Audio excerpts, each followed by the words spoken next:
Դուք դիտում եք առաջին լրատվականի հիմնական թողարկումը, բարի երեկո, առաջարկում եմ նախ մի քանի տողով ծանոթանալ մեր լրազամբյուղին։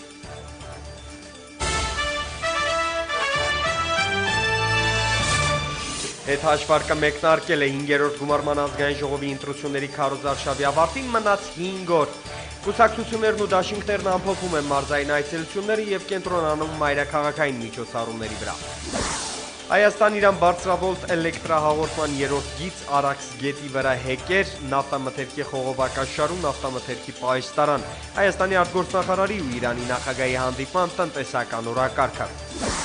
Քրիստոնեության պետական հայրենիքից մինչև գեղատեսիլ Գեղարդավանք, Մատենադարանից մինչև Ծիրանափողի մշակույթ, լավաշ ու ազգային ժողովի ընտրություններ, ընդարձակ անդրադարձ հային ու Հայաստանին, Ռուսաստանյան Վեստի Նիզելի հեռուստածրագրում։ Տոնական ելույթ պարարվեստի միջազգային օրվա կապակցությամբ Հայաստանի պարարվեստի բարեկամության պետական անսամբլը շուտով մենահամերգ կկազմակերպի Արամ Խաչատրյան մեծ համերգասրահում։ Շիրակի մարզաշխատանքային այցի ընթացքում հանրապետության ղեկավարն այցելել է մի քանի համայնքների հիմնանորոգված եւ դեռևս վերակառուցվող կրթական ու մշակութային հաստատություններ։ Նախագահն այցելել է նաեւ Հայաստան համայնքական հիմնադրամի ծրագրով Աշոցքում կառուցվող դպրոցի շինհրապարակ։ Գյումրիում նախագահին զեկուցվել է երկրաշարժի հետևանքով անօթևան մնացած ընտանիքների բնակարանային խնդիրների լուծման նպատակով իրականացվող շինարարության ծրագրի ընթացքի վերաբերյալ։ Հանրապետության ղեկավարը ծանոթացել է Գյումրիի տեխնոպարկի շինաշխատանքների ընթացքին ևս։ Սերժ Սարգսյանը ներկայ է գտնվել այդ առիթով Հայաստանի կառավարության եւ Dell Link International ընկերության միջև երկարաժամկետ համագործակցության հուշագրի ստորագրմանը։ Իսկ Կոտայքի մարզաշխատանքային այցի ընթացքում հանրապետության նախագահն այցելել է Քասախի մշակույթի տուն, հետևել վերանորոգման եւ տարածքի բարեկարգման աշխատանքներին։ Սերժ Սարգսյանն ներկայ է գտնվել նաեւ Քասախի հերոս Սեդրակ Ջալալյանի կիսանդրու բացմանը։ Կոտայքում երկրի ղեկավարն այցելել է նաեւ Եղվարդի Manana Grain համակցված կերերի գործարան։ Նախագահ Սարգսյանն այսօր մասնակցել է Ավան վարչական շրջանում երիտասարդ լրագրողների, բժիշկների, մանկավարժների եւ սպորտմենների համար կառուցվող բազմաբնակարան շենքի հիմնարկեքի արարողությանը։ Սոցիալական ծրագիրն իրականացվում է ԵՊՀ շրջանավարտների միավորման կողմից նախագահ Սարգսյանի բարձր հովանու ներքո։ Ծառավաղբյուրի 55 կոտորակ 8 հասցեում կառուցվող բազմաֆունկցիոնալ շենքային համալիրը բաղկացած է 5 մասնաշենքից եւ ունենալու է 338 բնակարան։ Նախագահ Սարգսյանը հիմնարկեքի արարողության ավարտին զրուցել է շահառուների հետ, ովքեր եկել էին շինհրապարակ ընտանիքների անդամների, ընկերների ու հարազատների հետ։ Իրանի պաշտոնակցի հրավերով պաշտոնական այցով Թեհրանում է արտգործնախարար Էդվարդ Նալբանդյանը, ապրիլի 29-ին Էդվարդ Նալբանդյանին ընդունել է Իրանի նախագահ Մահմուդ Ահմադինեժադը։ Իրանի նախագահն ու Հայաստանի արտգործնախարարը գոհունակություն են հայտնել երկու երկրների միջև զարգացող համագործակցության առումով, քննարկել համատեղ տնտեսական ծրագրերի ընթացքը, անդրադարձել Հայաստան-Իրան բարձրավոլտ էլեկտրահաղորդման երրորդ գծի, Արաքս գետի վրա հեկերի, նավթամթերքի խողովակաշարի եւ նավթամթերքի պահեստարանի, Իրան-Հայաստան երկաթգծի կառուցման նախագծերին։ Իրանի նախագահն ընդգծել է այդ նախագծերի իրականացման կարևորությունը։ Թեհրանում կայացել են նաև արտգործնախարար Նալբանդյանի եւ Ալի Աքբար Սալեհիի բանակցությունները։ Կողմերը քննարկել են միջկառավարական հանձնաժողովի աշխատանքների ընթացքը։ Անդրադարձ է եղել երկու երկրների գործակցությանը տրանսպորտի, էներգետիկայի, մաքսային, բնապահպանության, կրթական, առողջապահական, գյուղատնտեսության, մշակութային բնագավառներում։ Հանգամանալից քննարկվել են նաև միջազգային օրակարգի հարցեր։ Նախարար Սալեհին ներկայացրել է Իրանի միջուկային ծրագրի շուրջ բանակցությունների վերջին զարգացումները։ Հայաստանի արտգործնախարարն էլ իրանցի գործընկերոջը ներկայացրել է Ղարաբաղյան հիմնախնդրի կարգավորման բանակցությունների ընթացքը։ Թեհրանում նախարար Նալբանդյանը հյուրընկալվել է նաև Իրանի խորհրդարանի նախագահ Ալի Լարիջանին։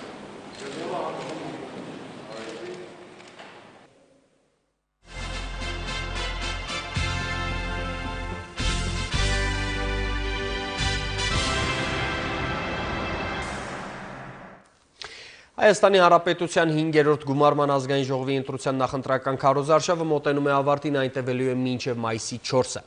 Խորհրդարանի համամասնական եւ մեծամասնական 131 падգամավորական մանդատների համար պայքարելու են 8 կուսակցություններ եւ կուսակցությունների 1 դաշինք, ինչպես նաեւ մեծամասնական ընտրակարգով առաջադրված թեկնածուները։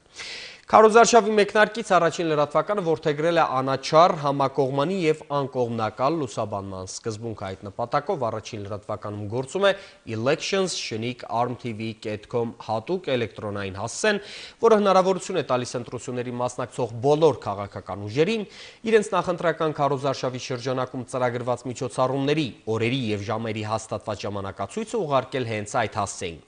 Ակտիվ համագործակցությունն արդեն փաստ է առաջիկա 5 օրերին ևս առաջին լրատվականը կանդրադառնա քաղաքական բոլոր ուժերի նախընտրական հանդիպումներին, հանրահավաքներին և այլ միջոցառումներին, որոնք նախատեսված են քարոզարշավի միամսյակի ընթացքում և որոնց վերաբերյալ լրատվական ծառայությանը վաղ օրոք կտեղեկացվի։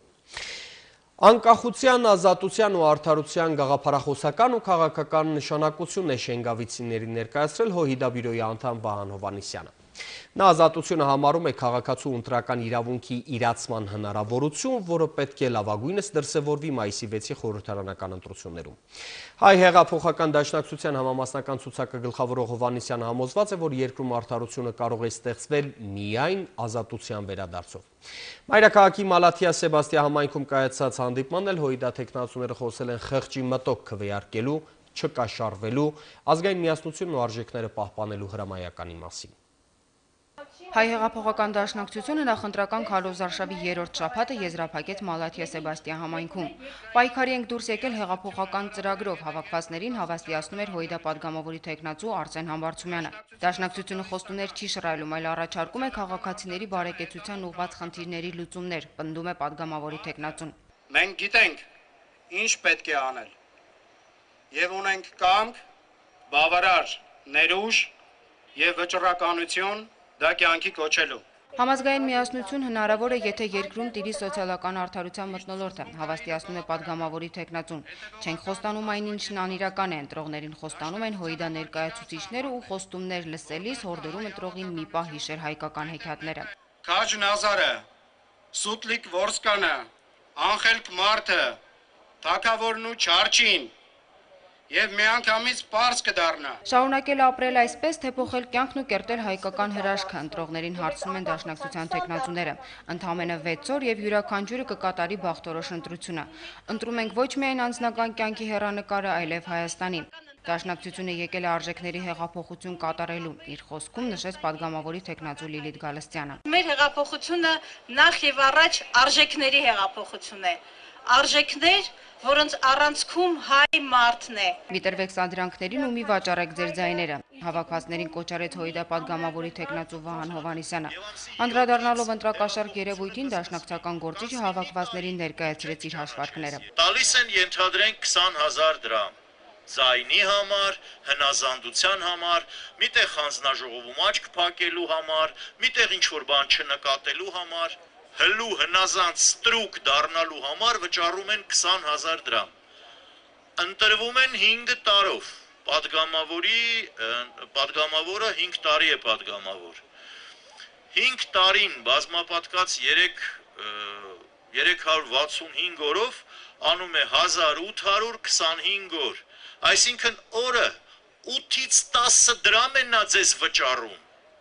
լռության համար։ Ոչ մի սպառնալիք ու խոստում չարժե, որ ընտրողը զրկվի 5 տարին մեկ անգամ իրեն ընձեռված ձայնի իրավունքի հնարավորությունից, ասում է Վահան Հովհաննիսյանը։ Մայիսի 6-ին մեկ անգամ ճիշտ ընտրելով ու ձայն տալով դաշնակցությանը մայիսի 7-ից կսկսվի մեծ հեղափոխությունը։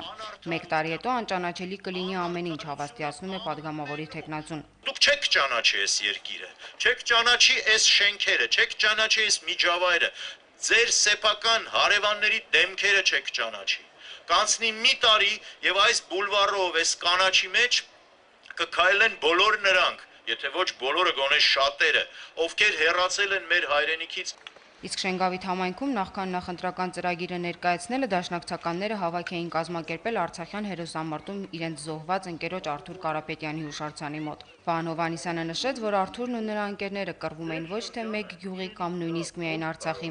այլ Հայաստանի անկախության համար։ Նրա խոսքով այդ տղաների շնորհիվ է, որ Հայաստանն այսօր անկախ է, բայց ոչ ազատ ու արդար։ Մենք պարտավոր ենք շարունակել նրանց պայքարը եւ ունենալ այն հայրենիքը, որ նրանք էին երազում։ Ինչ բան է ազատությունը եւ ինչ բան է արդարությունը։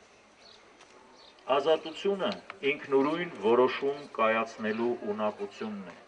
Ցավոք սրտի ազատությունից շատերը վախենում են, որովհետև ազատությունը հենց այն պատասխանատվությունն է, որի մասին ես խոսում եմ։ Եկեք մի օր մի վախեցեք ազատությունից։ Ազատությունը դրված է ձեր առջև։ Վերցրեք այդ ազատությունը եւ ամսի 6-ին քվեարկեք համար 4-ի դաշնակցության համար։ Դա է ազատությունը։ Եվ միայն ազատության վերադարձով կարող է արդարություն ստեղծվել։ Ազատություն, արդարություն, դաշնակցություն, ըստ Վահան Հովհաննիսյանի ազատությունը եւ արդարությունն այն է, ինչ մեզ պակասում է, իսկ դաշնակցությունը այն բանալին է, որ բացում է ազատության ու արդարության դուռը։ Մարդկությունը ստեղծել է մի ձև, ինչպես իմանալ արդարություն է թե ոչ։ Ստեղծել է մի բան, որ ընդհանուր է բոլորի համար։ Դա օրենքն է։ Եթե կա օրենք, նույնիսկ եթե օրենքը մեզ թվում է անարդար, բայց եթե այդ օրենքը բոլորի համար է, ուրեմն արդարություն այդ երկրում կա։ Մեր երկրում օրենքը բոլորի համար չէ։ Ուրեմն այդ օրենքը չկա։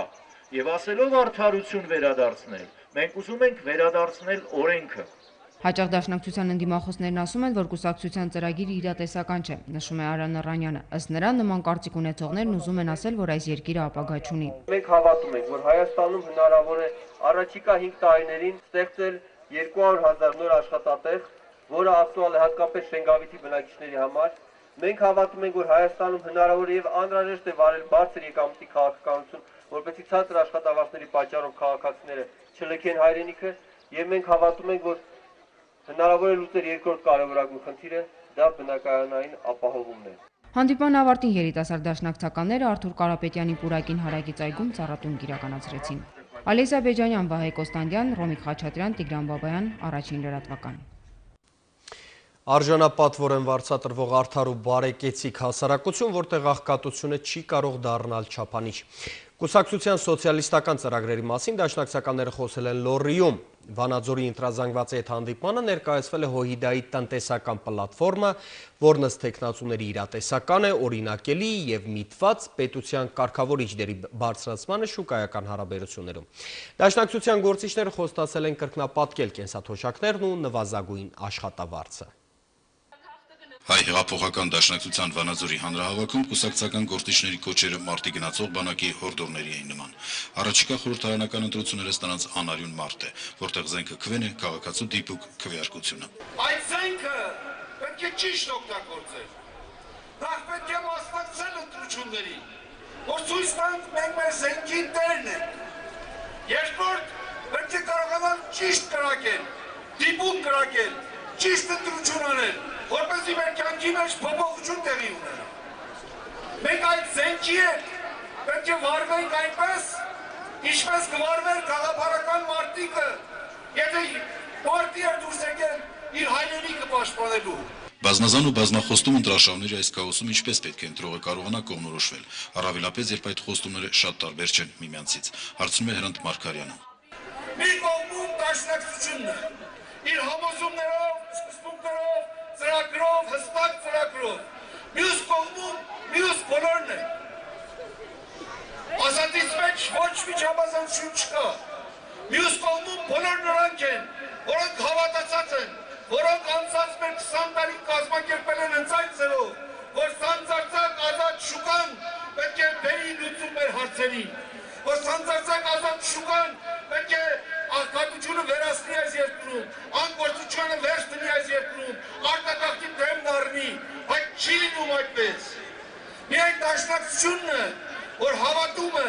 որ պետությունը պարտավոր է ունենալ կարգավորիչ դերակատարություն տնտեսական բնագավառում։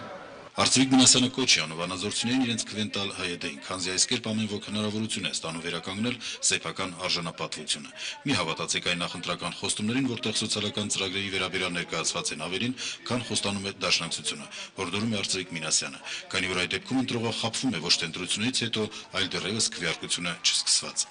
Եվ այն քաղաքական ուժերը, որ այսօր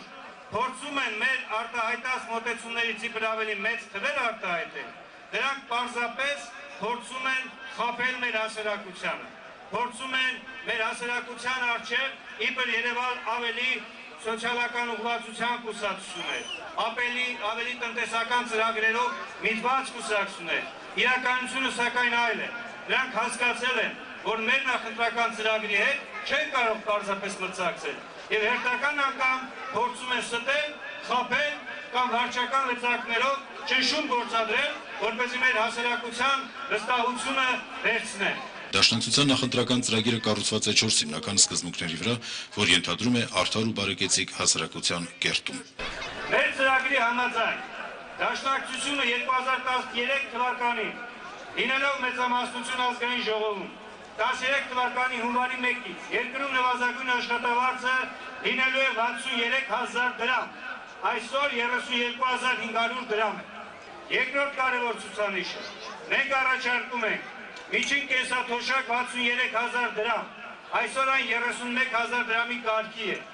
Մեկ այլ կարևոր ցուցանիշ մենք առաջարկում ենք առողջապահական ծախսումների ավելացում, յուրաքանչյուր քաղաքացու երեխայից մինչև տարեց միջինում 150,000 դրամ տարեկան ծախս։ Բնակարանաշինության մեծամասշտաբ ծրագիր երիտասարդ ընտանիքների համար։ Ոստիկանը, բժիշկն ու դասախոսը կստանան 500,000 դրամ միջին աշխատավարձ։ Եվ մենք վստահ ենք,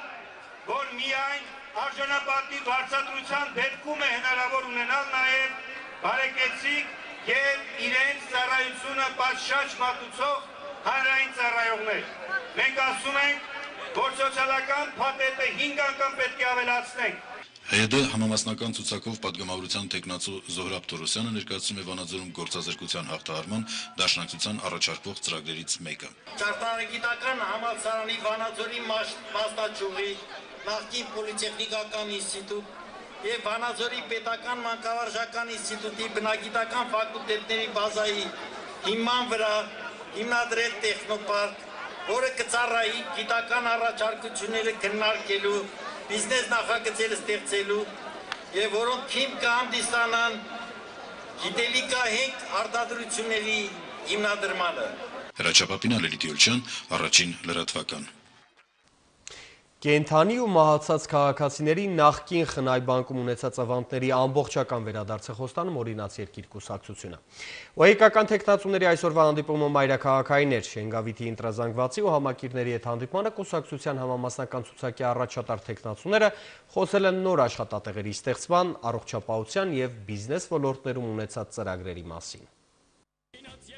Օրինաց երկիր կուսակցությունն այս անգամ Շենգավիթ համայնքում էր։ Կուսակցության փոխնախագահ Հեղինե Բիշարյանն այս համայնքում առաջադրվել է մեծամասնական կարգով։ ՕԵԿ առաջնորդը Շենգավիթի բնակիչների հետ հանդիպմանը խոսել է կուսակցության առաջիկա 5 տարիների ծրագրերի մասին։ Մասնավորապես կուսակցությունը հետևողական է լինելու ինչպես ավանդների ամբողջական վերադարձի, այնպես էլ մահացած մարդկանց ավանդներն իրենց ժառանգներին օրենքի ուժով վերադարձնելու գործին։ ՕԵԿ-ը նաև անհրաժեշտ է համարում հարկային ոլորտի բարեփոխումը։ Մենք առաջարկում ենք հատուկ պետության մասնակցությամբ ուսումնասիրել յուրաքանչյուր ձեռնարկությունը, կոշտացնել հարկային վարչարարությունը, անհրաժեշտության դեպքում ցուցաբերել կոնկրետ պետական աջակցություն ծնկի եկած ձեռնարկությունները ոտքի անելու համար։ Կուսակցության համար առաջնահերթությունների շարքում են զբաղվածության աշխատատեղերի ստեղծման խնդիրը եւ աշխատավարձերի վերանայումը։ Հայ մարդուն ամենակարևոր խնդիրը դա իր աշխատանքի խնդիրն է, իր աշխատանքով իր ընտանիքը պահելու հնարավորությունը։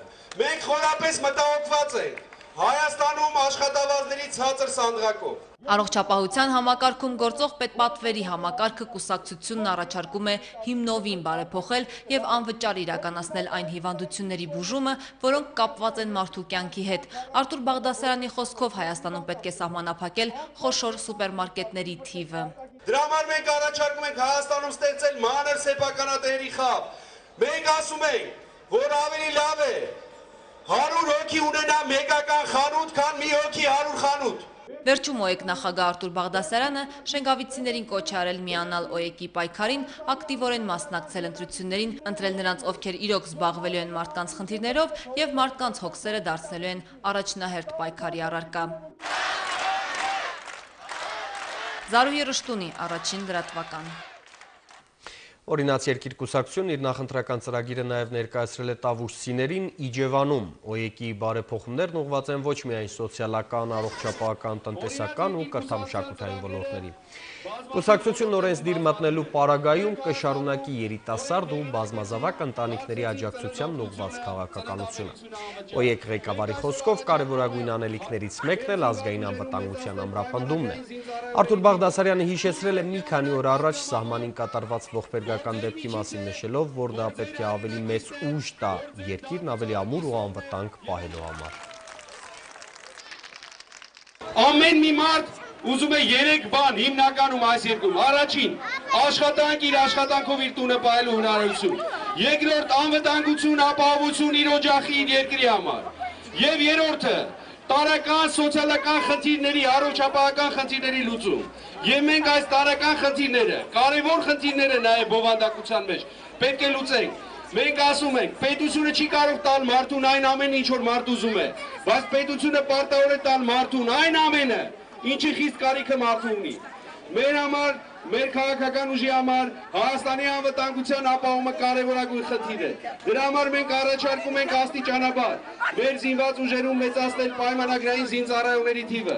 Այսօր Հայաստանում կան 30-ից 50 տարեկան տասնյակ հազարավոր տղամարդիկ, ովքեր աշխատանք չունեն, ովքեր հայրենիք են փնտրում մոտար ափերում, աշխատանք են փնտրում մոտար ափերում։ Մենք առաջարկում ենք, որ այս մարդիկ գնան բանակ, ծառայեն, դրա դիմաց ստանան աշխատավարձ, ինչպես անում է ամբողջ աշխարհը։ Մի կողմից պահեն իրենց օջախները, մյուս կողմից պահեն իրենց հայրենիքը։ Հավատացեք, որ ձեր աջակցությունը ուղղվելու է հենց ձեր շահերի պաշտպանությանը։ Նախընտրական քարոզարշավի շրջանակում Հայաստանի երկրորդ մեծ քաղաքում ՀՀԿ ղեկավար Սերժ Սարգսյանը խոսել է բնակարանաշինության ոլորտում արձանագրված առաջընթացի մասին, շեշտել, որ ընտրազանգվածն իր վստահության քվեով պետք է հնարավորություն տա ՀՀԿ-ին շարունակել կիսատ մնացած գործը։ Իսկ սահմանակից արդիկում նախագահը գնահատել է մեր արևմտյան հարևանի քաղաքական վարքագիծը, նշել, որ ժխտողականությունը, պատմահենություն ու ցեղասպանության ուրացումը չեն կարող նպաստել պետությունների ու ժողովուրդների երկխոսությանը։ Նախընտրական քարոզարշավի վերջին շաբաթվա առաջին օրն էլ ՀՀԿ-ն հանդիպել է Կոտայքի ընտրազանգվածի հետ։ Հայաստանի հյուսիսային մարզը հարևան է մի երկրի հետ, որն անօրինական շրջափակել է Հայաստանը, որտեղ մերժում են պատմությունը եւ ժխտում ցեղասպանությունը։ Մենք Թուրքիային ասել ենք, որ Արցախի հարցում ինքն ասելիք ու անելիք չունի, ոչ միայն ասել, այլև պահանջել ենք եւ Թուրքիան ստորագրել է այդ հիմնադրույթի տակ, հայտարարեց Սերժ Սարգսյանը։ Մենք դատապարտում ենք պատմական փաստերը վիճարկելու միջոցով հայոց ցեղասպանությունը հարաբերական դարձնելու բոլոր փորձերը։ Այդ ամենինի պատասխան մենք շարունակում ենք պահանջել արդարություն եւ հատուցում։ Մենք մերժում ենք Թուրքիայի մեծամիտ ու գոռոզ քաղաքականությունը, նրանց օգտագործած թելադրանքի, պարտադրանքի ու նախապայմանների լեզուն։ 4 տարի առաջ իշխող կուսակցության ղեկավարը արդիկում խոստացել էր, որ քաղաքը այլ տեսք պետք է ունենա։ Այսօր նա առաջարկում է գնահատել արվածը, որով իրենք երբեք չեն բավարարվել ու ոչ էլ ուրիշների առածն են փնովել։ Քվեարկել հանրապետականի օգտին, որովհետև գործանողը պետք է շարունակի սկսածը, կոչ է անում Սերժ Սարգսյանը։ Չկա գետ մեկ համայնք, որի խնդիրներին իշխող կուսակցությունը լուծում փնտրած չլինի։ Այն տարիներ շարունակ գլխավորել է պայքարը օտարի հարձակման ու այլ արհավիրքների դեմ։ Այժմ էլ պատրաստ է շարունակել պայքարը հանուն ավելի լավ Հայաստանի յուրաքանչյուրի համար։ Հավատ է պետք։ Եթե մենք չհավատայինք, երբեք չէինք կարողանա ստեղծել ուժեղ ու պաշտպանված Հայաստան յուրաքանչյուրի համար։ Եթե մենք չհավատայինք, ապա չէինք կարողանա մարտի դաշտում եւ միջազգային ասպարեզում վստահությամբ պնդել, որ Արցախը եղել է, կա եւ լինելու է հայկական։ Կուսակցության առաջնորդը շնորհակալություն հայտնեց Շիրակի բնակիչներին, որոնք պայքարելով նաև խիստ բնության դեմ կարողանում են արարել ու արժանի քաղաքացի դաստիարակել Հայաստանի համար։ Պետական աջակցությունը չի կարող հանգել սոսկ նպաստներ բաժանելուն։ Իհարկե կան դեպքեր, երբ մարդիկ իսկապես դրա կարիքն ունեն, եւ մենք ոչ միայն նրանց օգնում, այլև բարձրացնում ենք նպաստների ու թոշակների չափը, մարդկանց ասում էր Սերժ Սարգսյանը։ Բայց իրական աջակցությունն այն է, երբ աշխատունակ մարդն այլևս դրա կարիքը չի ունենում։ Գյուղատնտեսությունը, անասնապահություն թե բուսաբուծություն պետք է լինի շահ ու թաբեր։ Մենք վարելու ենք հենց այդպիսի քաղաքականություն, որպեսզի դուք կարողանաք արտադրել, արտադրանքն իրացնել ու ավելի շատ արտադրել, ավելի շատ իրացնել։ Մի խոսքով ավելի շատ աշխատել ու ավելի լավ ապրել։ Յուրաքանչյուր տարածաշրջանում էլ օբյեկտիվորեն շարժ կա։ Խստաշունչ Ամասիայում նույնպես հաջողվել է որոշակի ներդրումներ ապահովել ու ստեղծել աշխատատեղեր։ Սերժ Սարգսյանը կոչ է անում մայիսի 6-ին առաջնորդվել սթափ դատողությամբ եւ տուրք չտալ անպագորգոր խոստումներին։ Հայաստանի երկրորդ խոշոր քաղաք Գյումրին երկրաշարժից հետո իր կյանքը կարգավորում է ինչպես ծիլը, որը կռիվ է տալիս ժայռի դեմ։ Մեր ընդհանուր կռիվը խաղաղ ու արժանապատիվ կյանքի համար է, ասում է կուսակցության առաջնորդը։ Գյումրիում պետության կատարած հսկայածավալ աշխատանքը բոլորի աչքի առաջ է։ Այդ մասին չենք խոսում։ դեռ շատ ասպարեզում անելիքներ ունենք, խոստանում է Սերժ Սարգսյանը։ Ես էլ զինվոր եմ, զինվոր, որ ծառայում է իր ժողովրդին ու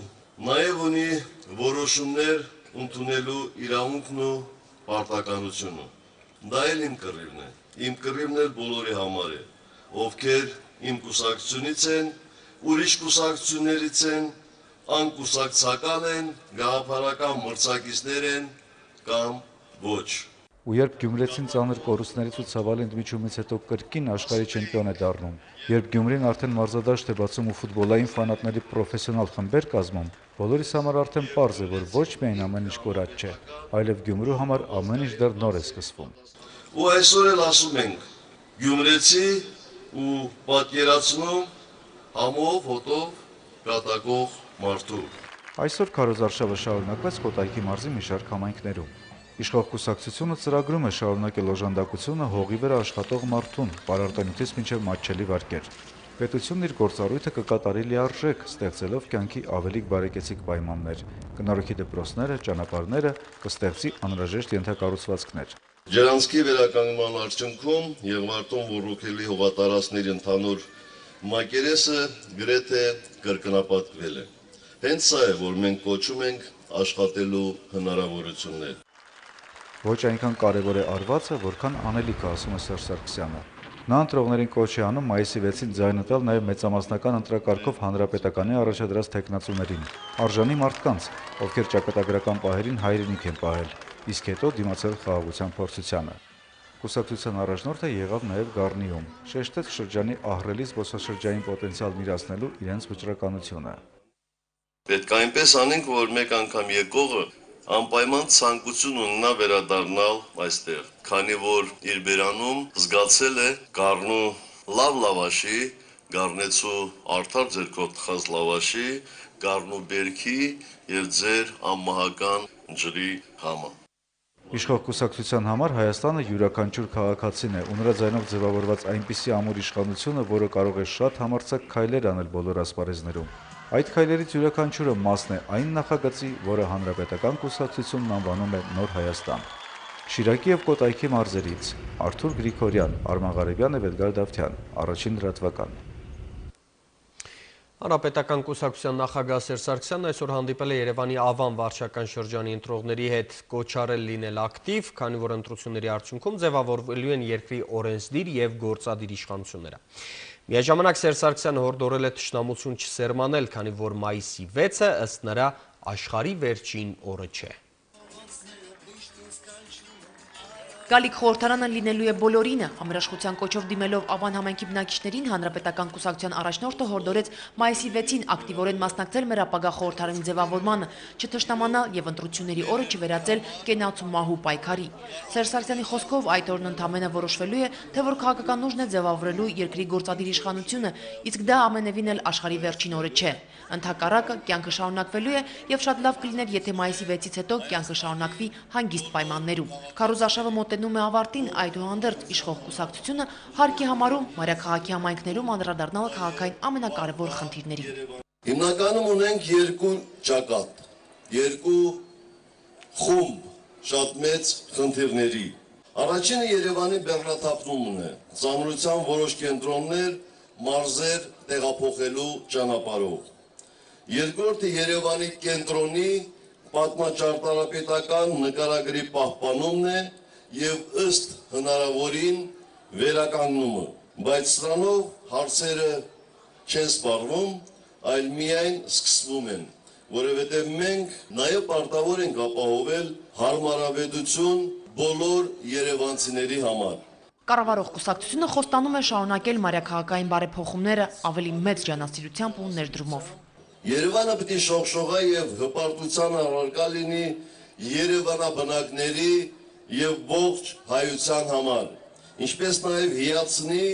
ու հաճելիորեն զարմացնի մայրաքաղաքի հյուրերին։ Սրանք երազանքներ չեն, սրանք մեր աշխատանքային ծրագրերն են։ ՀՀԿ նախագահը հորդորեց կարգապահությամբ եւ սեփական վարկով հղկել եւ բյուրեղացնել քաղաքային մշակույթը, որտեղ ձևավորվում է մեր վաղվա Երևանցին։ Սերժ Սարգսյանը նաեւ վստահեցրեց, որ վաղը յուրաքանչյուրն ունենալու է ավելի լավ Հայաստան եւ այդ նպատակի համար պարզապես հարկավոր է կրկնապատկել ու հավատալ սեփական ուժերին։ Լուսինե Մկրտչյան, Էդգար Դավթյան, Առաջին լրատվական։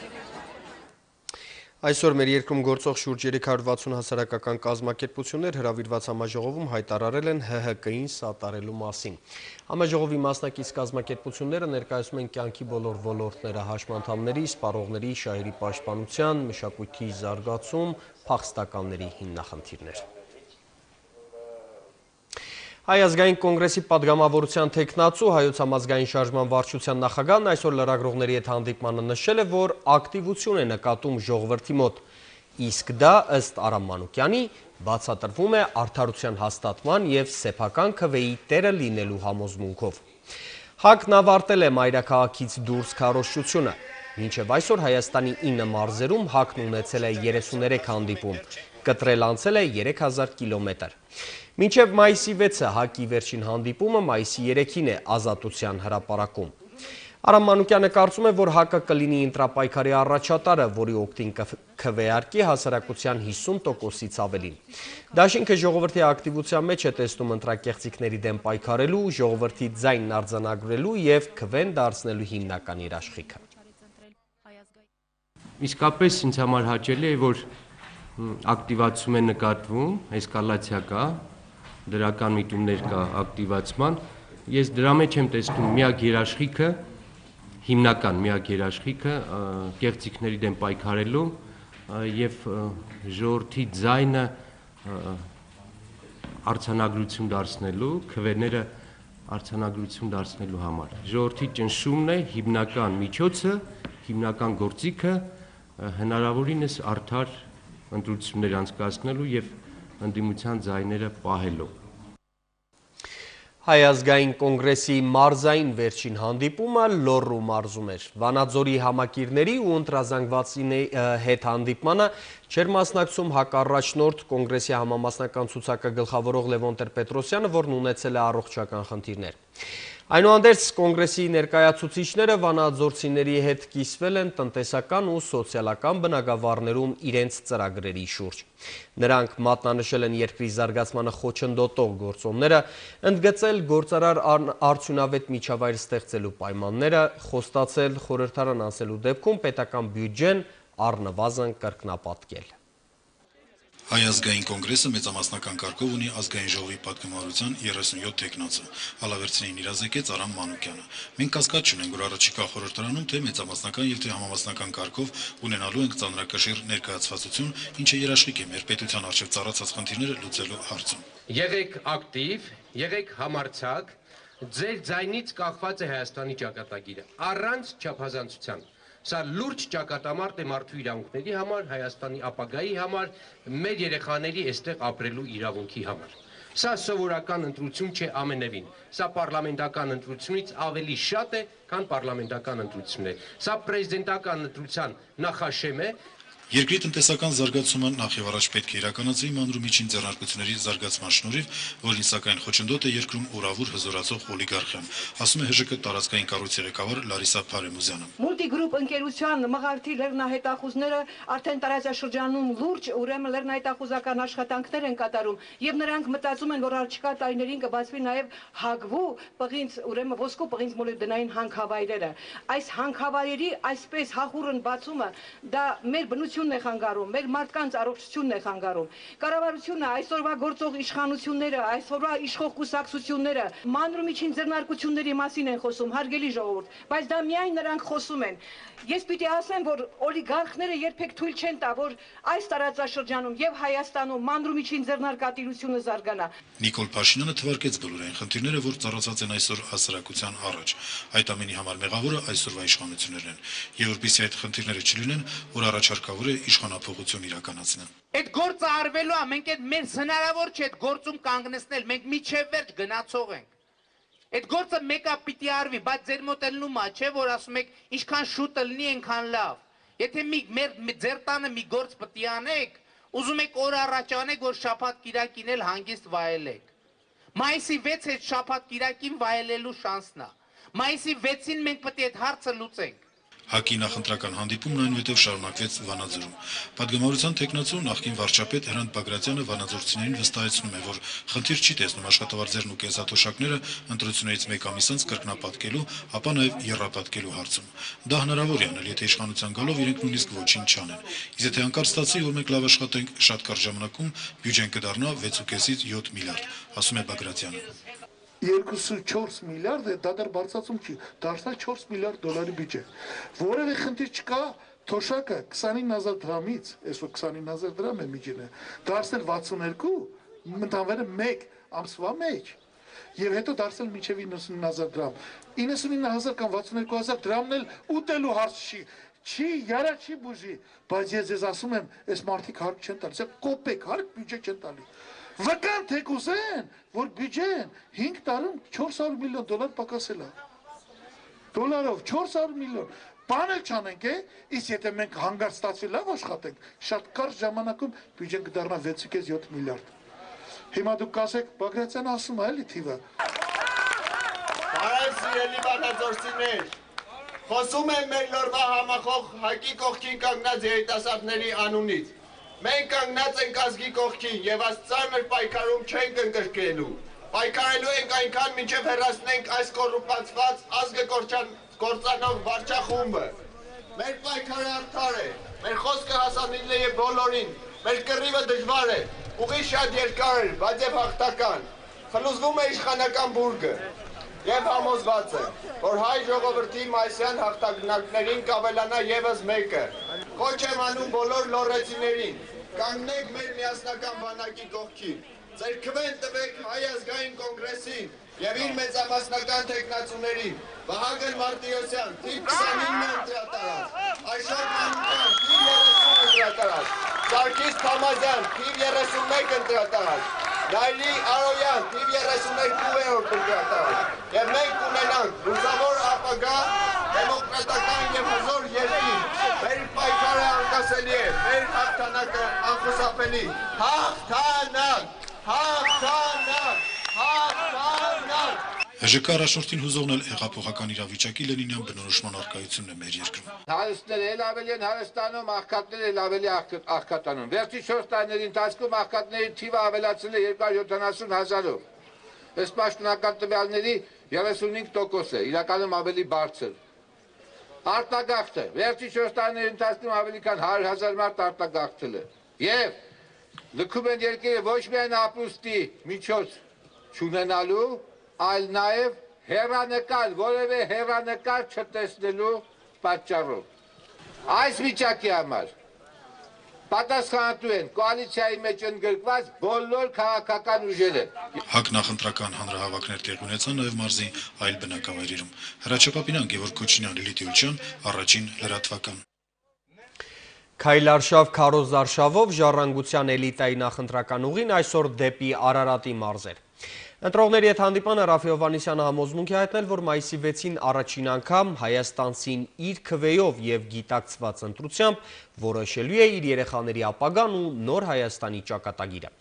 Ժառանգականները խոստանում են ձևավորել իշխանություն, որը երկրի ռեսուրսներն ու եկամուտները արդարացիորեն կբաշխի ժողովրդին։ Ժառանգություն կուսակցության ավտոբուսի վերջին մարզային կանգառը Արարատն էր։ Նրանք եկան Սուրենավանից Վեդի, խոսեցին իրենց նախընտրական ծրագրերի, տեսլականի եւ նոր Հայաստանի մասին։ Հայաստան, որի մասին երազում են բոլորն ու Հայաստան, որն արդեն տեսել ու նախագծել են ժառանգության համակիրները։ Արարատում սպարապետ Վազգեն Սարգսյանի արձանի մոտ կուսակցության լիդերն ու հավանական պատգամավորներն իրենց պատգամներն էին հղում ընտրողներին։ Ժառանգության պատգամավորների գործունեությունը անցած 5 տարիների ընթացքում եղել է ձեր ուշադրության, ձեր աչքի առաջ։ Նրանցից որևէ մեկը անցած 5 տարիներին չի դարձել որևէ բենզալցակայանի, սուպերմարկետի, երթուղային գծի տեր չի դարձել, այլ մնացել եք շարքային քաղաքացու ապրուստի մեջ։ Շարքային քաղաքացիներին ողջունելու իր քայլարշավ քարոզարշավի ոճին հավատարիմ Ռաֆի Հովհաննիսյանն արդեն Վեդիում երթուղայինների ուղևորներից մինչև կրպակատերեր ու այգում նարդի խաղացող պապիկներ անձամբ ողջունում էր ու կոչ անում խղճի մտոք քվեարկել մայիսի 6-ին։ Վերջի այցելությունն է եւ կարող եմ ասել, որ ժառանգությունը իսկապես ուժեղացված լիազորված է, որ մինչև ընտրություն մնալով 5-6 օր մենք տեսել ենք, որ մեր ժողովրդի եւ շարքային քաղաքացու մոտ կա ոգու եւ գիտակցության փոփոխություն, որ հայ մարդը ի վերջո տեսնում է, որ մայիսի 6-ին մեր նորակույն պատմության ընթացքում առաջի անգամ որոշվելու է իր ձայնի ուժի բերմամբ մեր երեխաների աբականի։ Հարյուրավոր կիլոմետր ոտքով կտրած ու հազարավոր հայերին ողջունող Ռաֆի Հովհաննիսյանը վստահ է,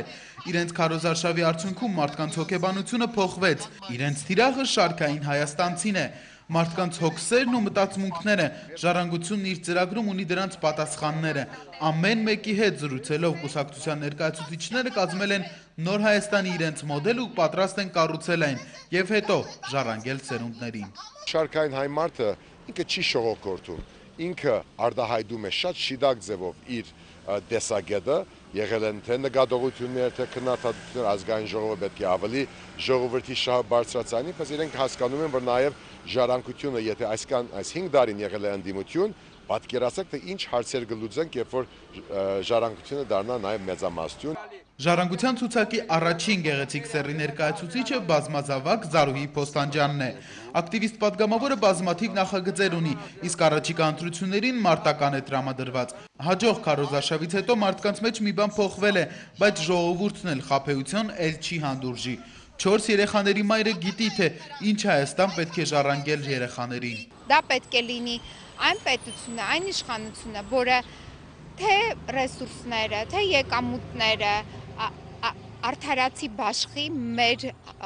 ժողովրդին։ Մարզային քարոզարշավից հետո ժառանգությունը պատրաստվելու է Ազատության հրապարակումին հաղթարշավին ու սպասելու տարվա ամենասպասված օրվան։ Տիգրան Դանելյան, Հարություն Վարդանյան, Առաջին լրատվական։ Ժառանգությունը երկրորդ անգամ հանդիպել է Արմավիրի ընտրազանգվածի հետ։ Կուսակցապետ Ռաֆի Հովհաննիսյանն այցելել է Էջմիածին, իր ծրագրերի շուրջ կիսվել բնակիչների հետ, մոմ վառել Մայր տաճարում։ Երկրորդ կանգառը Հայաստանի էներգետիկ կենտրոնում էր, մեծամորում ժառանգականները խոստացել են շարունակել հետևողական քայլերը աշխատավորների իրավունքների պաշտպանության հարցում, բարձրացնել աշխատավարձերը, սահմանափակել գնաճը։ Ժառանգության ղեկավարը նաև ներկայացրել է սփյուռքահայերի Հայաստանում ներդրումներ կատարելու իր բանաձևը։ Նախընտրական քարոզարշավի ընթացքում ժառանգությունը Արմավիրում երկրորդ պտույտն էր գործում։ Կուսակցապետը, որ նախորդ անգամ հարգելի պատճառներով չէր կարողացել մասնակցել Արմավիրյան ընտրարշավին, իր քաղաքացիական պարտքներ համարել ընտրությունից 1 շաբաթ առաջ հանդիպել նրանց հետ եւ դարձյալ ձեռքսեղմումներ ու գրկախառնություններ, շռայլ ժպիտներ ու դեմ առ դեմ ձևաչափով անկեղծ զրույցներ։ Ի տարբերություն նախորդ ընտրարշավի, որը ներառում էր մարզի 9 համայնքները, կուսակցության ղեկավարն այս անգամ կանգ առավ 3 քաղաքներում։ Օրը սկսեց Մայրաթոռում մոմ վառելով, ապա այցելեց Մեծամոր, հարգանքի տուրք մատուցեց հայրենական ու արցախյան պատերազմներում զոհված հերոսների հուշարձանին, որից հետո հորդորով դիմեց էներգետիկների քաղաքի բնակիչներին։ Մեծամորցին թող Ռուսաստան, Ամերիկա, չգիտեմ որտեղները իր բախտը չփնտրի, այլ ապրի իր պետությամբ, իր քաղաքացիական իրավունքով, իր գրթությամբ։ Շատ հբարդ եմ, որ ժառանգությունը նաև կարողացել է ինչ որ մի փոքրիկ գաթիլով մասնագից լինել մեծամորցու շարքային աշխատավորի, շարքային քաղաքացու իրավունքի վերականգնման։ Խոսքը 2001-2007 թվականներին ատոմակայանի աշխատակիցներին օրենքով հասանելիք կրկնակի աշխատավարձերի մասին է, որը չէր վճարվում։ Ժառանգական պատգամավորների համար ջանքերի շնորհիվ 2010-ին խնդիրը լուծվեց եւ աշխատավարձի տեսքով 970 միլիոն դրամը վերադարձվեց ԱԵԿ-ին։ Անչափ շնորհակալ եմ, որ ձեր միջոցով ես էլ հաստատվեցի, ձեր օգնությամբ ինձ էլ հաջողվեց ինչ-որ բան անել, ես էլ սկսեցի ավելի շատ հավատալ ինձ, իմ ուժերին եւ դուք ինձ ողջևորեցիք, որ ես շարունակեցի այդ գործունեությունը։ Հուսամ, հավատում եմ, որ մայիսի 6-ից հետո երբ ժառանգությունը ավելի մեծ թվով կներկայացվի ազգային ժողովում եւ մենք շարունակենք ձեզ նման խմբերի հետ աշխատել ու Հայաստանում օրինականության, իրավական պետության մի ավել բարձր աստիճան ունենանք։ Հանգստյանորն արմավիրցներին թույլ էր տվել ներկա գտնվել Ռաֆի Հովհաննիսյանի եւ Անահիտ Բաշխանի հետ հանդիպմանը։ Ջերմ ընդունելությունից հետո կուսակցապետը մեկ անգամ եւս հարկ հիշեցնել, որ իրենց պայքարը աթոռի համար չէ։ Իրենք գալիս են, որ հայի կյանքից դուրս մղեն անցյալի իոլա գնալու հոգեբանությունը, գալիս են յուրաքանչյուր հայի հետ լուսավոր ապագայի համար հավատի դաշինքով, գալիս են միասին սարեր շարժելու, գալիս են հանուն նոր Հայաստանի։ Ամենամեծահարուստներից մինչև միջին տասագար, բայց խնայելով փոքր եւ միջին բիզնեսը եւ շարքային քաղաքացուն, պիտի լցնենք բյուջեն, որբեսի այլևս երբեք չգան ողորմությամբ, այլ բյուջեի ուժեղացման մի դարվա ընթացքում ուսուցիչը, բժիշկը, ոստիգանը, դատավորը բյուջեի միջոցով աշխատավարձ կստանանք, այս անթույլատրելի սղաճը գների աճը, որ գնում է թեպի առաստաղ, կսահմանափակվի, եւ ես տնտեսագետ չեմ, բայց դրանից կփոխվի շատ բարձ է Հայաստանի տնտեսության աճը, աշխատատեղեր, բիզնեսներ, գործարաններ եւ ներդրումներ Սփյուռքից։ Սփյուռքը, որ հավատա, որ ի վերջո կա վստահելի իշխանություն Հայաստանում տարեկան 1 միլիարդից ավելի ներդրում կդադարի։ Իսկ սրանք նախընտրական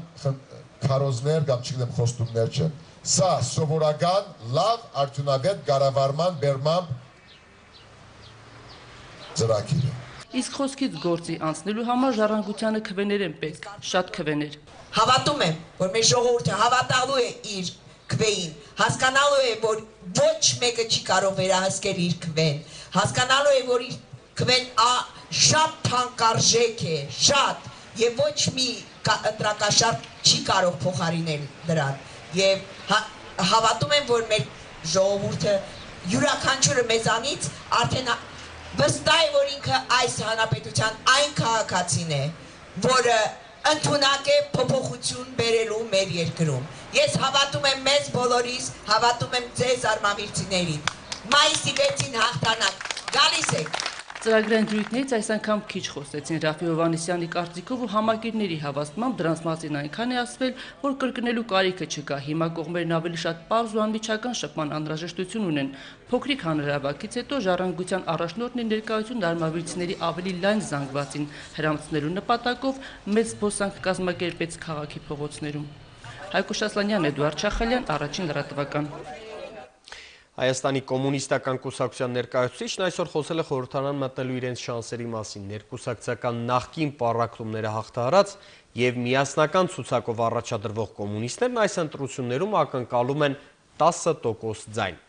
Կոմունիստների համամասնական ցուցակի երկրորդ տեխնացու Վազգեն Սաֆարյանն ասել է, որ իրենք սահմանադրորեն կերաշխավորեն մարդու աշխատանքի իրավունքը։ ՀԿԿ-ն ըստ Սաֆարյանի անցյալ եւ տնտեսական գաղափարներ ունեցող ուժ է, որը խոստանում է ժողովրդին վերադարձնել խորհրդային միության Հայաստանը։ Բոլոր նրանք, ովքեր հարգում են աշխատավորության համերաշխությունը, Հայաստանի առաջադիմական միացյալ կոմկուսի ղեկավար Վազգեն Սաֆարյանը մայիսի 1-ին հրավիրում է մասնակցել քայլարշավին, որը լինելու է կուսակցության նախընտրական քարոզարշավի գագաթնակետը։ Շնորհակալություն հայտնելով զանգվածային լրատվամիջոցներին անաչառ եւ հավասար լուսաբանման համար, Վազգեն Սաֆարյանը խոսեց 2012 թվականի խորհրդարանական նախընտրական քարոզարշավի առանձնահատկությունների մասին։ Կոմկուսի ներկայացուցիչը նկատում է, որ քաղաքական բոլոր կուսակցությունների ներկայացուցիչներն ինքնակնդադատաբար են մոտենում ստեղծված իրավիճակին եւ սեփական գործունեությանը, առանձնացնելով միտքը, որ Հայաստանում կա արդարության պակաս։ Վազգեն Սաֆարյանի գնահատմամբ նկատելի է միտում, որ բոլոր կուսակցությունները Կոմկուսից փոխարել են սոցիալական արդարության, սոցիալական պաշտպանվածության կարգախոսները։ Մեր գաղափարները այնպիսին են, որ մենք ձգտում ենք այն դարձնել մասսաների սեփականություն։ Եթե մասսաները այդ գաղափարախոսությամբ տոգորվեն եւ փորձեն մեր կարգախոսները կյանքի կոչել, դա մեր ամենալուրջ ձեռքբերումը կլինի։ Վազգեն Սաֆարյանը հրատապ է համարում սոցիալ-տնտեսական կյանքում արմատական փոփոխությունները, որոնք ըստ նրա ի վիճակի է լուծել Կոմկուսը։ Նրա գնահատմամբ Կոմկուսը վիրտուալ կուսակցություն չէ, որովհետև ունի անցյալ եւ որ իրենց ուժը հենց այդ անցյալի եւ տնտեսական գաղափարների մեջ է, որոնց հիման վրա խոստանում են ժողովրդին վերադարձնել խորհրդային միության Հայաստանը։ Հենվում ենք մեր անցյալի ձեռքբերումների վրա եւ մենք կամուրջ ենք այսօր անցյալի եւ ապագայի միջև։ Չի շահի խորհրդարանը, եթե կոմունիստները չլինեն պարլամենտում կլինի ոչ առողջ գաղափարական հենքի վրա երկխոսություն եւ կլինի պարզապես իշխանության վերաբաժանում։ Վազգեն Սաֆարյանն ակնկալում է, որ առաջիկա խորհրդարանական ընտրություններում Կոմկուսը կարող է հավաքել 10% ձայն։ Լիանա Կարապետյան, Հակոբ Սարգսյան, Առաջին լրատվական։ Նախընտրական քարոզարշավի անցած 3 շաբաթների գնահատականն ու կոմունիստների նախաֆինալային քայլերի մասին պարզաբանումներ կտա կուսակցության ղեկավար Ռուբեն Թովմասյանը, նա կլինի առաջին հարցազրույցի այսօրվա հյուրը, հարցազրույցին հետևեք 23:40-ից։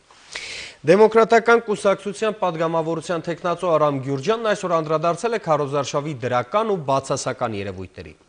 Ըստ նրա, թեև ԶԼՄ-ները համաչափ են լուսաբանել ընտրարշավը, սակայն Հայաստանի քաղաքացիներն այդպես էլ չտեսան լուրջ բանավեճեր քաղաքական ուժերի ղեկավարների միջև։ Մտահոգիչ եւ լավատեսություն չներշնչող մեկ այլ հանգամանք էլ ըստ ՀԴԿ թեկնածուի ընտրակաշարքն է։ Արամ Գյուրջյանը վստահ է, որ Դեմկուսը կարող է հաղթահարել խորհրդարան մտնելու 5%-ի շեմը։ Դեմոկրատական կուսակցությունից համամասնական ցուցակով առաջադրված պատգամավորի թեկնածու Արամ Գյուրջյանն անդրադարձավ նախ եւ առաջ քարոզարշավի ընթացքին։ Նա նշեց, որ իրենք մեծ հույսեր էին փայփայում, որ այս քարոզարշավը եւ ընտրությունները որակապես կտարբերվեն նախորդներից եւ կարձանագրեն դրական միտում։ Այսօր սակայն ըստ նրա ի հայտ են եկել մտահոգիչ հանգամանքներ։ Որպես այդպիսիք դեմոկրատական կուսակցության ներկայացուցիչը մատնանշում է այն, որ այդպես էլ հանրությանը չներկայացվեց քաղաքական քարոզարշավ, նաև այն, որ խորհրդարանական տեղերի համար պայքարող ուժերի ներկայացուցիչները կրկնում են նույն տեքստերը։ Անդրադառնալով իրենց քարոզարշավին, Արամ Գյուրջյանը նշեց, որ դրանք բավական արդյունավետ են անցնում։ Հայաստանի դեմոկրատական կուսակցությունը ի սկզբանե իր քարոզարշավը սկսեց նույնպես այն հանրային բնույթ էր կրում եւ կային զանգվածային հանդիպումներ, որոնց ժամանակ կային որոնք ի վերջո վերածվում էին հարց ու պատասխանի։ Հետագայում մենք նաև դիմեցինք այլ մարտավարության եւ անցանք անհատական հանդիպումների քաղաքացիների հետ։ Ես պետք է ասեմ, որ դա անխոս շատ էֆեկտիվ է, որովհետեւ անհատական հանդիպման ժամանակ դու նաև ռեալ պատկերացում ես ստանում, թե որքանով քո խոսքը ընկալվեց եւ ինչպիսի հարցադրումներ ունի նաև քո զրուցակիցը քաղաքացին, ինչպիսի խնդիրներ են իրեն այս պահին հուզում, ինչպիսի խնդիրներ են իր համար այս պահին առավել արդիական։ Արամ Գյուրջյանը մատնանշում է նաև այն հանգամանքը, որ իրենց կուսակցության ներկայացուցիչներն ի տարբերություն շատերի ընտրողների հետ հանդիպում են անհատապես, միաժամանակ խորհուրդ տալով մյուս ուժերին, ճոխ քարոզարշավները մի քանի րոպեով փոխարինել հասարակ քաղաքացիների հետ շփումներով։ Դեմկուսի համամասնական ցուցակի պատգամավորության թեկնածուն նշում է, որ նկատվում է կուսակցության վարկանիշի աճ։ Նկատվում է բավականին լուրջ աճ Դեմկուսի շանսերի։ Ինչ վերաբերում է մեր գնահատականին, ապա միանշանակ մեր անցկացված քարոզարշավի ընթացքում մենք նկատում ենք դրական միտում։ Շատ են այն դեպքերը, երբ մարդիկ ինքներն իրենք են մոտենում եւ հայտնում իրենց զորակցությունը, հայտնում են, որ իրենք անպայման պատրաստ են ընտանիքով ձայն տալ դեմոկրատական կուսակցությանը։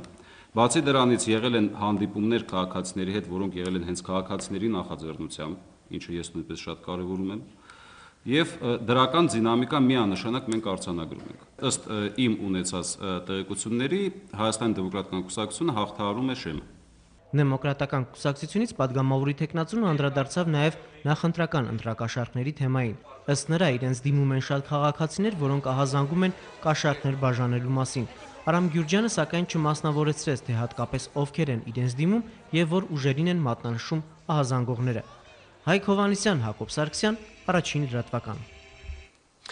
Գեղարքունիքի մարզի մի շարք համայնքներում սպասում էին Բարգավաճ Հայաստան կուսակցությանը։ Սևանում, Ծովագյուղում, Ճամբարակում ու Դրախտիկում ԲՀԿ առաջնորդը խոսել է հասարակության առջև ծառացած խնդիրների լուծման, հավասար ու մրցակցային պայմաններ ստեղծելու անհրաժեշտության մասին։ Գագիկ Ծառուկյանը հորդորել է ընտրել այն ուժին, որն առաջ է քաշում խելամիտ ծրագրեր, որն ունի խելացի, բանիմաց ու նվիրված թեկնածուներ։ Հայաստանյան 11 մարզերից 9-ում Բարգավաճ Հայաստան կուսակցությունն արդեն հասցրել է ներկայացնել նախընտրական ծրագրերը, առջևում հանդիպումն է Շիրակի ու Արագածոտնի ընտրողների հետ։ Ամենօրյա ու քրտնաջան աշխատանքի արդյունքում ԲՀԿ-ն վաստակել է ձեր վստահությունը, հետագա անելիքներն ուղղված են լինելու այդ ձեռքբերումները պահպանելուն։ Գեղարքունիքի ընտրողներին հավաստիացրել է ԲՀԿ նախագահը, ընդգծելով վստահության հիմքում իրատեսական ծրագրերն են։ Ժողովրդին գործով զբաղվող մարդիկ պետք է նա գիշերը չքնի, իմանա ինչպես իր ընտանիքի մասին է մտածում, նույնը լի ժողովրդի մասին մտածի, իսկ դա ծանր պարտավորված աշխատանք է, միայն դիրքի հարցը չի, որի տեղ ամրապնդեց, ու դա մնաց։ Նա պետք է կարողանա իր կատարած գործի արդյունքով զգա, որ արդյունավետություն կա, ժողովրդի մեջ վստահություն կա։ Սևանից ԲՀԿ ղեկավարն ուղևորվել է Ծովագյուղ, որտեղ Գագիկ Ծառուկյանն ընդգծել է ԲՀԿ-ի համար գերակային արդարության, հավասարության ու մրցակցության սկզբունքները։ Ժողովրդի առջև ծառացած խնդիրներին կուսակցությունը տեղյակ է, պատրաստ աջակցել դրանց լուծմանը։ Ահա թե ինչու ԲՀԿ ղեկավարն ընդգրկվել է քաղաքական մրցապայքարում։ Այսօր աննարին ոչինչ չկա, միայն հարկավոր է ըմբռնելով մոտենալ,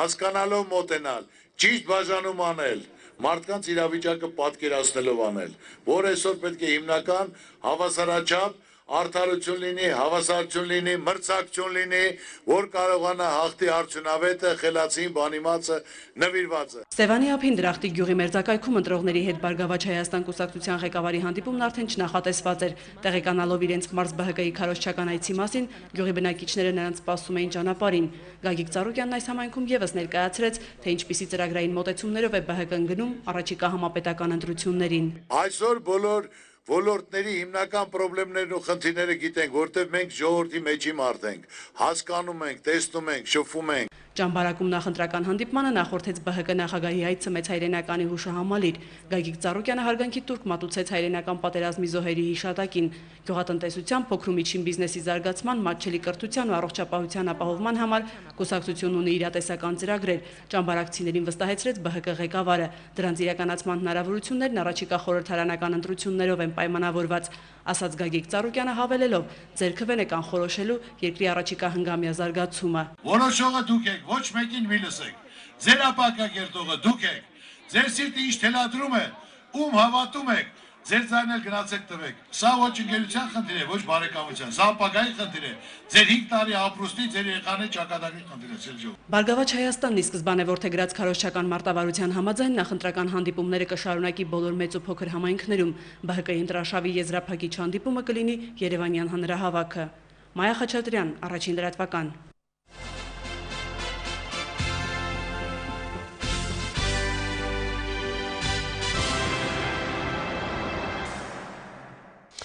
Ռուսական Ռոսիա հեռուստաընկերությունը կիրակնօրյա լուրերի թողարկման ընթացքում հատուկ ռեպորտաժ է ցուցադրել Հայաստանի մասին, անդրադառնալով ամենատարբեր թեմաների, սկսած Երևանը գրքի համաշխարհային մայրաքաղաք հռչակելուց, վերջացրած նախընտրական տրամադրություններով։ Լրագրողն անդրադարձել է քրիստոնեության պետական առաջին հայրենիքում ստեղծված գրերի գյուտին, մատենադարանին, ծիրանափողի մշակույթին, կոնյակին ու ավանդական լավաշին։ В селе Бамбакашат пекут свадебный хлеб. Его повезут в город, где состоится торжество. Родственники жениха и невесты одобряют выбор молодых, они в хорошем настроении, и лаваш получается отменный. Попробуйте сначала. Сыром, с каначи, реганом, с гамемом. Вкусно! Скоро всю Армению ждет выбор иного рода. За 131 место в национальном собрании борются 8 партий и 1 блок. По результатам соцопросов в нем окажутся одна из старейших армянских партий Дашнак Цутюн, она существует более 120 лет, Армянский национальный конгресс, оппозиционный блок первого президента Левона Тер-Петросяна, партия «Страна закона». С большим отрывом от них идет партия одного из самых богатых людей в стране Гагика Царукяна, процветающая Армения, а бесспорный лидер – правящая республиканская, которую возглавляет действующий президент Серж Сарксян. Нам удалось еще задолго до выборов в Армении создать конкурентную политическую среду. И тогда и сейчас все политические силы имеют равные возможности, имеют возможность свои идеи довести до граждан Армении. Для нас очень важно провести хорошие выборы. Страсти накаляются, но самые непримиримые оппоненты однажды бывают едины. 24 апреля, когда нация вспоминает геноцид 1915 года. Тогда в Османской империи были убиты 1,5 миллиона армян. К мемориалу жертвам только в Ереване за сутки приходит 1 миллион человек. Не может это забыться со временем.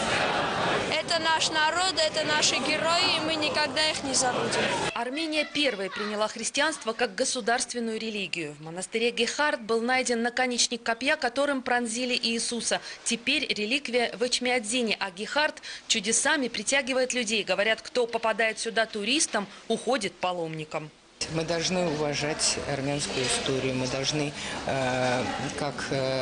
близкие, чувствительные люди, понимающие, как вот к своим родственникам, должны понимать, что для них боль, что для них радость, соответственно, быть рядом, когда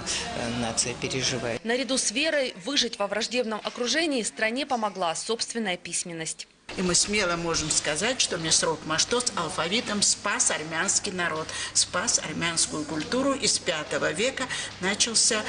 золотой период в жизни армянского народа. Имя монаха Маштоца носит Матенадаран, научный институт и одно из крупнейших в мире хранилищ древних рукописей. Их тут больше 17 тысяч. И еще десятки тысяч уникальных документов и изданий, в том числе первая армянская книга, напечатанная 500 лет назад. Ереван в этом году объявлен всемирной столицей книги. Теперь древние рукописи содержатся в новом, недавно открытом корпусе Матенадарана в особых условиях, в бункере, доступ куда имеют только 3 человека. В отдельной келье содержится Евангелие 7 века, которое раз в 5 лет покидает хранилище. На нем приносят присягу новоизбранные президенты страны. Памятник в центре Дилижана. Герой любимого земляками Фрунзика, товарищ Хачикян, Мимино, Волохов. Хотя втроем в кадре персонажи не встречались. В отличие от воды, которая в Дилижане по-прежнему лучшая в мире, после Сан-Франциско, жизнь самого городка изменилась. Был импульс завода у нас, 3500 рабочих работало. Военно-морское оборудование здесь и пускали. А сейчас нету, закрыли. Безработица, один из аргументов оппозиции, чуть меньше затрагивает цветущую Араратскую долину. Кормилица республики дает абрикосы, персики, овощи и, главное, виноград, сырье для коньяка. Чтобы урожай был богатым, нужно вовремя выбрать и оставить лишь один из нескольких новых листочков. В стране запрещена теле- и радиореклама крепкого алкоголя, за исключением коньяка. Он – национальное достояние. В подвалах ереванского завода образцы продукции, начиная с 1902 года, в том числе любимый Черчиллем Двин, сделанный для Ялтинской конференции. Крепость и выдержка тут важны не меньше, чем в политике. После выдержки идет другой процесс, техническое наименование которого – купаж. Но мне больше нравится поэтическое наименование этого процесса – марияж, свадьба, женитьба. Женят спирты, чтобы дать рождение коньяку. Анекдоты про армянское радио с успехом заменили шутки армянского телевидения. На канале новостей набирает рейтинги программа политической сатиры. У нас есть свои Жириновские, у нас есть свои Прохоровы и все остальные. И мы пытаемся никого не забыть, никого не обидеть, не обделить вниманием. Дядя Дживан. Так в республике называют Дживана Гаспаряна, открывшего всему миру дудук. Маэстро выступал перед Кеннеди, английской королевой и почти всеми советскими руководителями. Тоскует дядя Дживан лишь о прежней музыке и концертах, когда на одной сцене выступали Уланова, ансамбль Моисеева, хор Пятницкого. Умение не фальшивить, слушать и ценить настоящее маэстро передает внуку, тоже Дживану. Я очень люблю Россию. Я хочу сказать, что мой второй дом – это Россия. И россияне наши братья. Я такой маленький пацан был с русскими. До сих пор я останусь так. И я не представляю Армению без русского народа. Вероника Богма, Антон Кичижиян, Денис Денисов. Вести недели. Армения. Տոնական ելույթ Պարարվեստի միջազգային օրվա կապակցությամբ Հայաստանի Պարարվեստի բարեկամություն պետական անսամբլը շուտով մենահամերգ կկազմակերպի Արամ Խաչատրյան մեծ համերգասրահում։ Իր արհեստավարժությամբ, գեղագիտությամբ ու տարազների նուրբ ճաշակով հայկական եւ օտարլսարաններին քառորդ դար հիացրած անսամբլը երեք կազմակերպել էր պրեմիերա։ Արդեն նոր բեմադրության պայմանավորվածություններ են ձեռք բերվել արտասահմանյան գործընկերների հետ։ Արտասահմանում հայկական մշակույթի դեսպանին օգնում է նաև Vivassel MTS-ը։ Այդպես բան չի կարելի կամերական, սենց անել, հետո սենց անել։ Գլուխը տնდեր։ Հայաստանի Պարարվեստի պետական բարեկամություն անսամբլի գեղարվեստական ղեկավարը համերգից առաջ վերջին փորձն է անցկացնում։ Պետք է պարեք մեծ պատասխանատվությամբ հորդորում է Նորայր Մեհրաբյանը։ Պատասխանատու համերգը Պարարվեստի միջազգային օրվա առիթով է։ Ես ուզում եմ իմ կողմից շնորհավորեմ իմ բոլոր գոլեգաներին, անկախ ամեն ինչից, ով պարարվեստով է զբաղվում, ով բեմադրական աշխատանքով է զբաղվում, ցանկանում եմ նրանց հետագա հաջողություններ, կանանց ճանապարհ։ միասին լինենք, ստեղծագործենք իբարս մեր հայ ազգին։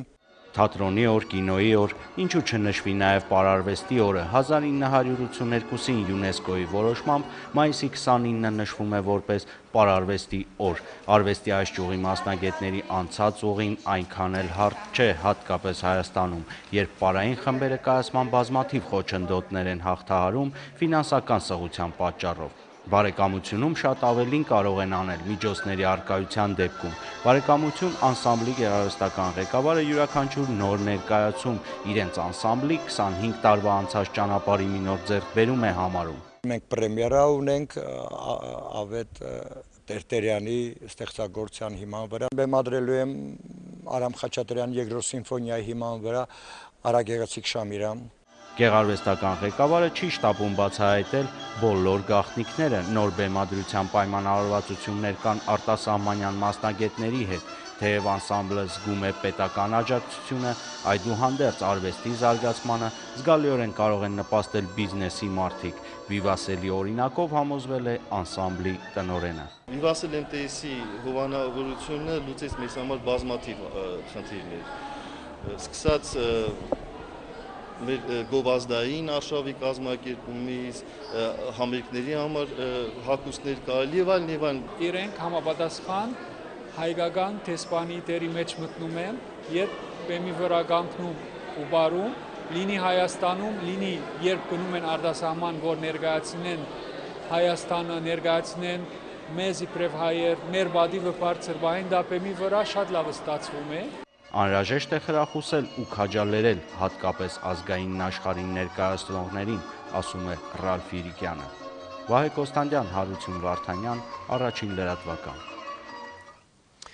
Եվ վերջում մեկ մարզական լուր Գյումրիի Շիրակն առաջին անգամ իր պատմության մեջ նվաճեց ֆուտբոլի Հայաստանի գավաթը։ Երեկ Գյումրիի վերակառուցված քաղաքային ստադիոնում Շիրակը գավաթի խաղարկության վճռորոշ խաղում մրցեց Դիլիջանի Իմպուլսի հետ։ Հանդիպումն անցավ չափազանց լարված պայքարում։ Տրամաբանական է, որ խաղի ելքը վճռեց դարպասի 1 գրավումը։ 38-րդ րոպեին անկյունայինի խաղարկումից հետո Անդրանիկ Բարիկյանը գնդակն ուղարկեց տուգանային հրապարակի կենտրոն, որտեղ հսկողությունից դուրս մնացած Լամին Լիորոն գրավեց մրցակցի դարպասը։ Մնացած ժամանակահատվածում դարպասի գրավում չարձանագրվեց։ Շիրակը միայն 5-րդ փորձից հետո կարողացավ հաղթել եզրափակիչում եւ իրավունք ստացավ Հայաստանը ներկայացնել Եվրոպայի լիգայի խաղարկությունում։ Երեք ամբողջ գիշեր շիրակցիները տոնախմբություն են կազմակերպել եւ դրոշներով ու բացականչություններով տոնել իրենց պատմական հաղթանակը։